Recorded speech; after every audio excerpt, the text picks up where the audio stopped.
Զորակոչիկների առողջական խնդիրների գնահատման գործընթացում հաճախ առաջանում են անհամաձայնություններ, ահազանգում են մասնագետները։ Դեպքեր են եղել, երբ առողջական հիմքով տարկետում ստացածները առանց վիճակի էական փոփոխության հաջորդող զորակոչին ճանաչվել են պիտանի։ Այստեղ եւս ունենք թե ժամանակի խնդիր, թե զորակոչի կազմակերպման, պատշաճ կազմակերպման խնդիր եւ արդյունքում բողոքարկման արդյունքում հնարավոր եղավ հասնել լրացուցիչ հետազոտությունների իրականացման եւ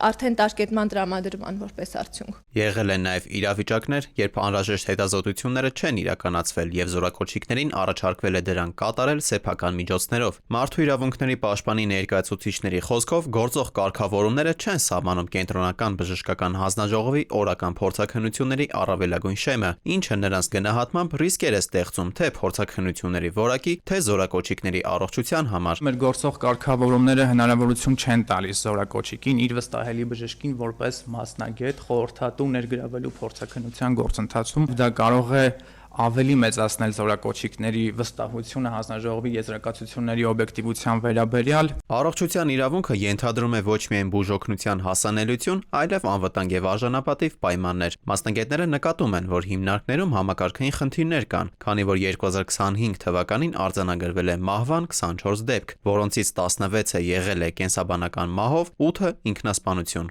Ինչ կենսաբանական մահի մասին է խոսքը, ինչպիսի հետաքննությունն է եղել, այսինքն այդ ամեն ինչը փակված վիճակում է գտնվում։ Մենք որպես դիտորդական խումբ արտադրության նախարարությունից թե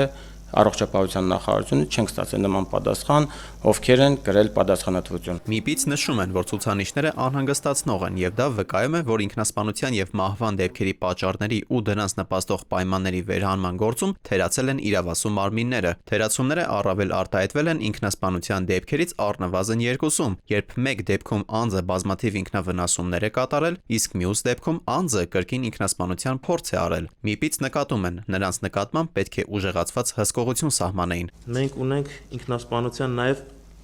փորձի դեպքերի